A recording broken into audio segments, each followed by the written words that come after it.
right, welcome back to Mastering MMA. I'm Coach Lee. I'm here. This is my oldest son, Zach.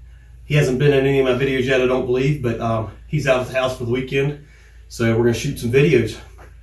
Today, I had a viewer question about trying to break guard of a bigger, stronger opponent. So I'm going to show two of my favorites. I use a lot of different guard passes, but these are two of my favorites that are easy. So one of them, piles of people know. I'm going to show a minor detail that a lot of people miss. Excuse me for being out of breath. We just finished getting some rounds in, so we're pretty hot. It's quite humid in our building here. So anyways, hope you enjoy it. So the first thing I'm going to talk about, which is kind of the guard pass you learned, or the guard break you learned from day one, is the log splitter. So basically, I'm in here, I'm framing out on him. I gotta keep my head up. I don't want my head to be pulled down by him. I gotta keep him down, and I gotta keep his hips down, which is a big problem. So when I'm doing this, right, I open, I place in the knee, and I arch out to break. I don't use this very often in no-gi. I'm not gonna say I never use it. I do some here and there. I attack it a lot and work off of that. But in no-gi, it's a lot easier to defend. It's way easier for him when I get here, for him just to get his butt on top of my knee. Right, because I'm here, I don't have near as much. Now, if he's wearing a gi, I'm allowed to grab that. Right, I can catch some pants legs. I can tie up his lapel here, low on the lapel. You know, kind of trap that, trap this. And I kind of give him a real good Melvin here, right, front wedgie. You know, come out, and then with this, I can really keep his hips down. Right, but in no-gi, I can't grab his clothes, so I don't use that very often. But that's the day one. And there's a lot of details into that I might show later on down the road. I don't use that one a whole lot. In general, I like to stand and pass, especially for MMA, right? Because if I get up here, right, this is always an option in MMA, right? Protect my legs, rain hell here. So the first pass I'm going to show is I was told it's the smash the ass pass, but this was actually asked for somebody's child, so we're gonna have to come up with a better name than that for the kid. So if you have any suggestions there, put them in the comments. That way the guy can give her a better name for it. Anyways, so what I'm doing is I've got to tie up at least one hand. Right? If I just start to step up here, he's gonna control my leg. He's gonna find a sweep here real quick. Something bad is going to happen here in general. So I've got to at least tie up one arm, right? So let's say I get this one, I step up on that side, right? If I catch this hand over here and tie it up, but then I step up over here, he's still got lots of options here, right, to break my base down, which I don't like. In general, I usually I'll catch a hand, and then when the other one comes in to fight, I'll try to get them both. That's what I like to do here. The other way to get to this is I'll come in here and I'll play a double bicep control here. So I get both his biceps, I kind of lock them out, and then I start stepping up from here. So basically, whether I'm using this control, or this control, or I've got a single leg control, keep your guard locked for me there. I'm going to come up here and I push my butt back as far as I can. I keep my head down, and then I just slam my hips into his butt to break, and then I start to pass. This is super simple.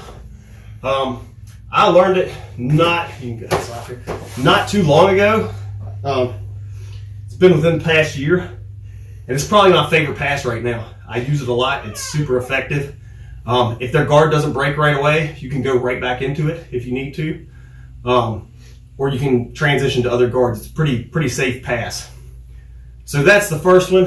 Like I say, in the comments, let's give this guy a better name to tell his daughter. The second one I'm going to show is super common. You see it all the time. Brand new wrestlers come in and they try this can opener, right? So they come up, they're in here, and they step up, right? And then they start grabbing here. Well, what does he do? His very first thing to do is well, if I'm up high, he can get that. Right? If I'm standing up tall, he can hit that sweep. Most of the time, I'm going to be here, especially new wrestlers, right? They got that good base. So I'll be here. He's going to armbar me, right? There's 2 arm bars that he can do from here. The very first one is just your basic. He's going to trap an arm. Just, yeah, trap the arm there. Yeah, he's going to trap an arm. He's going to rotate his hips out. And I'm in a deep, deep arm bar here, right? The other option he's got here is he's going to frame on my face and hit a double arm bar here. So he's here, he collects, and as soon as he gets to my wrist, go slow here, start pinching, tap. As soon as he gets to my wrist there, I'm in a lot of trouble.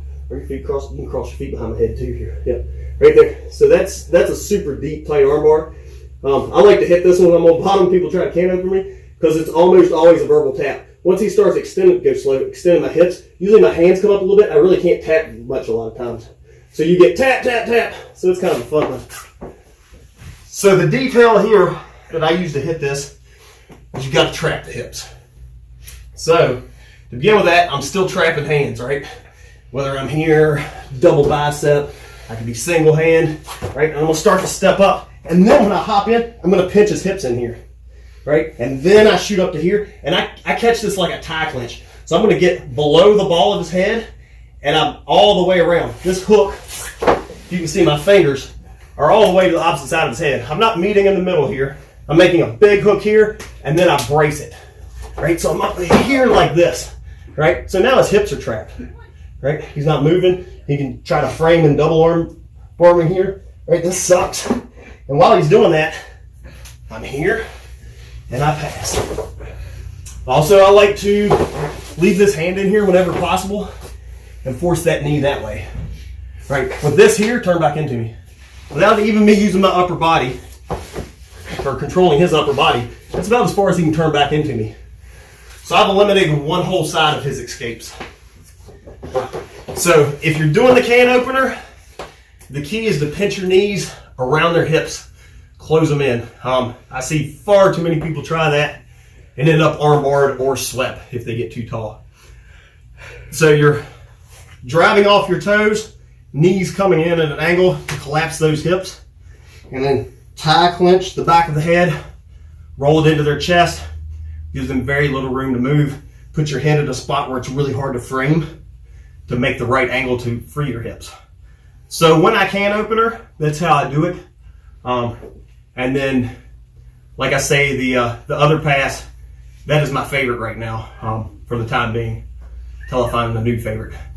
So if you haven't yet, hit like. If you haven't subscribed, definitely subscribe. Hit the notification bell so you don't miss any of these videos. And share all over your social media, please. Trying to get this to as many eyes as I can, right? Feel like we're putting out good content here. I want to share it with as many people as possible, right? Do my little good to the world. We'll catch you next time. Mastering MMA with Coach Lee.